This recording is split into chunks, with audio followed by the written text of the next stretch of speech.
Doctor Neeraj मेधार्थी ने अपना विवाह वैदिक तरीके से किया है। वैदिक विवाह करने के पीछे इन्होंने जो वैज्ञानिक लाभ बताए हैं वो जानकर आपकी आंखें खुल जाएंगी। नमस्कार दोस्तों, वैदिक विवाह संस्कार यानी कि हमारे वेदों में जो संस्कार लिखा है विवाह कैसे होना चाहिए उसको फॉलो कर रहे हैं नीरज मेधार्थी जी। आज इनकी शादी है और जिस तरह से इन्होंने अपनी शादी का प्रबंधन किया है यानी कि जो तरीका अपनाया है वो सबको अपनाना चाहिए। क्या वो तरीका है और इसके पीछे की साइंस और लॉजिक और वेद क्या कहते हैं, सारी चीजें बताएंगे नीरज जी। पूरा वीडियो देखने के बाद यकीन मानिए आप भी इस पद्धति को फॉलो करना शुरू कर देंगे क्योंकि इसके भौतिक, आध्यात्मिक और सांसारिक गजब के लाभ हैं। तो चलिए शुरू करते हैं। टेक्निकल फार्मिंग चैनल को सब्सक्राइब करें और बेल आइकन भी दबाएं ताकि आगे आने वाले वीडियो की नोटिफिकेशन आपको मिलती रहे। नीरज जी, सबसे पहले तो आपका एजुकेशन बैकग्राउंड क्या है और अभी क्या कर रहे हैं वो बताइए। तो मेरा एमएससी रहा है कर्नाटक से एसवासा यूनिवर्सिटी से। उसमें मेरा मूल विषय योगा थेरेपी था, लेकिन मेरा रिसर्च फील्ड था वो पंचगव्य था। उसके बाद मेरा पीएचडी फाइनल सबमिशन अभी सेंट्रल यूनिवर्सिटी ऑफ हरियाणा से, तो वो भी मेरा योग और गोस्पर्स पे रहा, काउ कडलिंग और योगा पे। और उसके बाद में साथ साथ में मैं as a assistant professor central university of Rajasthan में मैंने सेवाएं दी। और उसके बाद में अभी जस्ट मैंने वहाँ पे रेजिग्नेशन देके as a research officer join किया है दिल्ली में एक ऑर्गेनाइजेशन में। तो आपका जो एजुकेशन बैकग्राउंड रहा, गोस्पर्स पे आपने पीएचडी कर रहे हैं, तो उसी को आपने वैदिक जीवन को अपने शादी संस्कार में उतार दिया। जी, मैं ऐसा मानता हूँ कि जो हम कर रहे हैं वो हमारे जीवन में होना चाहिए। डॉक्टर नीरज मेधार्थी ने जो पढ़ाई की है इसकी शुरुआत इन्होंने अपने विवाह से की है। इनकी होने वाली पत्नी ऋतु संस्कृत से एमए कर रही हैं और वेदों का ज्ञान रखती हैं। नीरज मेधार्थी भी वैदिक जीवन का पालन करते हैं, इसीलिए दोनों ने वैदिक विवाह संस्कार आयोजित करने का फैसला किया। इनके वैदिक विवाह की शुरुआत प्रातःकाल हवन से हुई। प्रकांड विद्वानों के द्वारा हवन करवाया गया। इसके बाद घुड़चढ़ी का आयोजन हुआ। इस क्रिया में डीजे के स्थान पर क्षेत्रीय वाद्य यंत्रों अर्थात ढोलक और बीन के संगीत को शामिल किया गया। विवाह में आए मेहमानों के लिए शुद्ध ऑर्गेनिक भोजन पंगत में बैठाकर करवाया गया। पाणी ग्रहण संस्कार अर्थात फेरों का आयोजन पूर्ण वैदिक विधान से दिन के समय में हुआ। पाणी ग्रहण संस्कार में प्रकांड विद्वान शामिल हुए, जिनमें स्वामी संस्कृतानंद और उनकी धर्म पत्नी और साउथ अफ्रीका में ग्वाना के रहने वाले डॉक्टर सतीश प्रकाश ने पूरे विधि विधान से पाणी ग्रहण संस्कार का आयोजन करवाया। चलिए अब नीरज मेधार्थी से जानते हैं कि वैदिक रीति से विवाह करने के वैज्ञानिक क्या लाभ हैं। इस पूरे वैदिक विवाह महोत्सव में हमने इन दोनों बातों का विशेष रूप से ध्यान रखा है।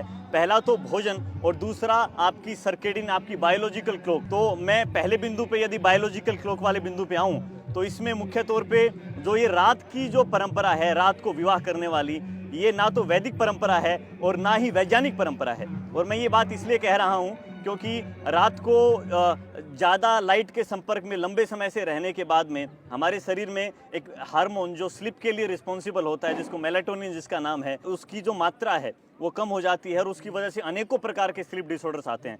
और जिस व्यक्ति की नींद गई वो व्यक्ति गया, ऐसा कहा जाता है। तो इसकी वजह से हो ये रहा है कि रात को विवाह के और लगातार इवेंट जब कोई व्यक्ति आयोजित कर रहा है और उसमें सम्मिलित हो रहा है, उसके स्वास्थ्य पे विपरीत प्रभाव पड़ रहा है। और यदि मैं बात करूं दूसरे बिंदु की, भोजन की, तो भोजन में तो अत्यधिक मात्रा में बड़ा ही जो भोजन है दूषित हुआ है। अब बात करते हैं, आपने बताया कि जो फेरे होते हैं वो रात को ज्यादातर होते हैं, लेकिन आपने दिन में रखा है, इसके पीछे क्या क्या कारण है? रात को मुख्य तौर पे पूरे का पूरा व्यक्ति अपने पूरे के पूरे बायोलॉजिकल क्लॉक को डिस्टर्ब कर रहा है। जैसे पक्षी का एक समय होता है घोंसले में जाने का, पक्षी का समय होता है चूगा खाने का, और वैसे ही पशुओं का और मनुष्यों का भी ऐसा ही होता है। अब पक्षी ऐसे आपको देखने को नहीं मिलेंगे कि कोई पक्षी रात को 12 बजे दाना चुगने के लिए उड़ रहा है, ऐसा कोई पक्षी आपको नहीं मिलेगा सामान्य रूप से। लेकिन मनुष्य वो रात को 12-12, 1-1 बजे दाना चुग रहा है, और ये रात को जो 1-1, 2-2 बजे दाना चुगने का जो अभ्यास बना है, इससे फिर वो बीमारियों का भरमार पूरे समाज में जो है बड़ी तेजी से फैल रहा है। तो इसलिए एक ये जो वैदिक मान्यता दिन में विवाह करने की, इसका सबसे बड़ा कारण ये है कि आपकी बायोलॉजिकल क्लॉक कभी बिगड़ेगी नहीं, आपकी सर्केडियन रिदम बैलेंस रहेगी। जब आप पबमेड डाटाबेस पे जाएंगे, जो एक साइंटिफिक प्लेटफॉर्म है रिसर्च स्टडीज का, और जब सर्केडियन रिदम के बारे में पढ़ेंगे तो पता चलेगा कितना ज़्यादा सर्केडियन रिदम का प्रभाव हमारे स्वास्थ्य पे पड़ता है। यदि हमने सोने की और जगने की आदत को बिगाड़ लिया तो निश्चित तौर पे हम रोगों से घिरने वाले हैं। तो ये जो प्रसाद की बात की, यानी कि भोजन की बात की, हम देख रहे हैं कि बैठा करके भोजन परोसा जा रहा है, जो बहुत सालों पहले होता था। इसका क्या कारण है और भोजन में क्या अलग किया है आपने? हमने एक बड़ा ही सुंदर सा बदलाव ये किया कि सभी नीचे बैठ के भोजन खाना। तो ये समाज में अभी के लिए बड़ा ही एक विचित्र परंपरा है। आज के समाज में विवाह में तो अति विचित्र बन जाती है। जब हम बात करते हैं कि विवाह में नीचे बैठ के खाओ जी, तो वहाँ पे अलग अलग तरह के आते हैं। पुरुष कोट पैंट पहन के आते हैं, कैसे बैठेंगे।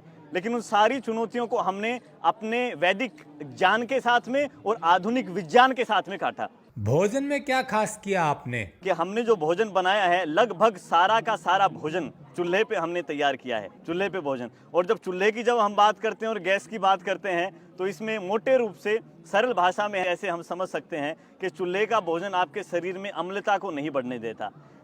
चूल्हे का भोजन आपके शरीर में क्षारीय तत्व को बढ़ाता है, जिससे कि आप अनेकों रोग से बच सकते हैं। तो पहला जो बिंदु हमने लिया कि इसमें हमने गैस को न्यून से न्यूनतम इसको प्रयोग किया, और मैं कहूँ कि ना के बराबर, तो वो सही रहेगा।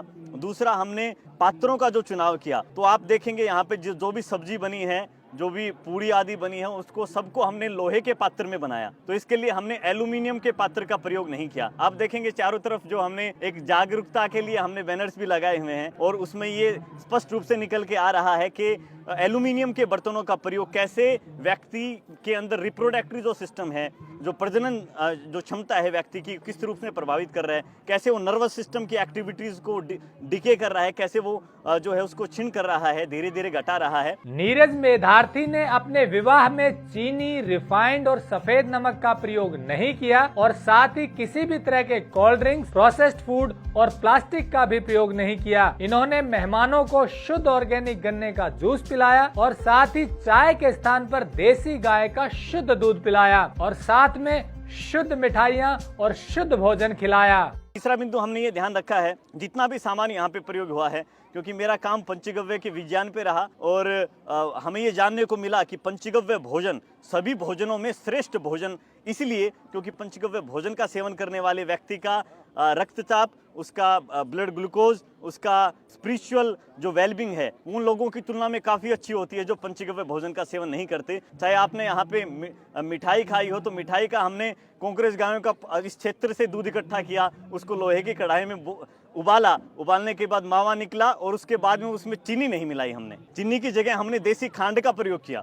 सब्जी में हमने सफ़ेद नमक से हम बचे। हमने पूरे भोजन में सफ़ेद नमक का प्रयोग हमने नहीं किया, सेंधे नमक का प्रयोग किया। और इसके पीछे का जो कारण था, जो वैज्ञानिक कारण था, वो ये था, जो व्हाइट सॉल्ट है वो वाटर रिटेंशन कैपेसिटी उसकी ज़्यादा है, तो वो जो है इंट्रासेलुलर फ्लूइड को रिटेंट करता है, और वाटर रिटेंट मतलब ब्लड का वॉल्यूम बढ़ेगा, और ब्लड का जैसे ही वॉल्यूम बढ़ा तो ब्लड का फ्लो बढ़ेगा, और ब्लड का फ्लो बढ़ा, इसी को बोलते हैं हाई बीपी हो जाना। तो तेल की जगह क्या प्रयोग किया पूरा खाना? तो हमने यहाँ पे पूरे कार्यक्रम में, जैसे मैंने पंचगव्य का नाम लिया, तो यहाँ पे चाहे हमने गाजर का हलवा बनाया हो, चाहे दूसरी मिठाई बनाई हो, इसमें हमने देसी गाय के घी का प्रयोग किया। अब देसी गाय के घी का विज्ञान बड़ा जबरदस्त है। देसी गाय के घी में मुख्य तौर पे 2 प्रकार के तत्व मिलते हैं। पहले का नाम है ओमेगा 3 और दूसरे का नाम है ओमेगा 9।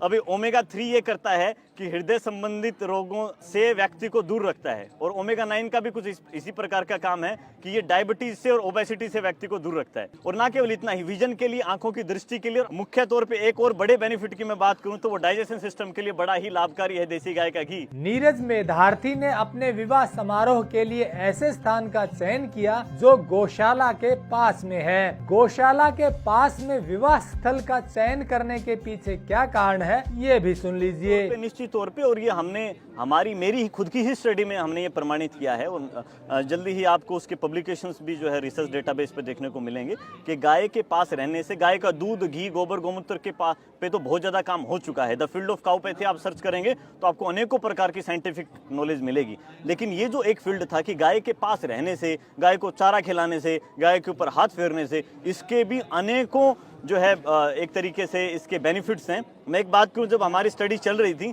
तो एक लड़की ने यहाँ पे ही महेंद्रगढ़ में हमारी स्टडी हुई, 6 महीने तक हमारा इंटरवेंशन चला। एक लड़की को, एक स्टूडेंट को रूमेटॉइड अर्थराइटिस था, उसको बहुत ज़्यादा पेन होता था, लेकिन उसने बताया कि सर जैसे जैसे मैं गाय के ऊपर हाथ फेरती थी मेरा पेन रिड्यूस होना स्टार्ट हुआ, मेरी रूमेटॉइड अर्थराइटिस की जो इंटेंसिटी थी वो कम हो गई।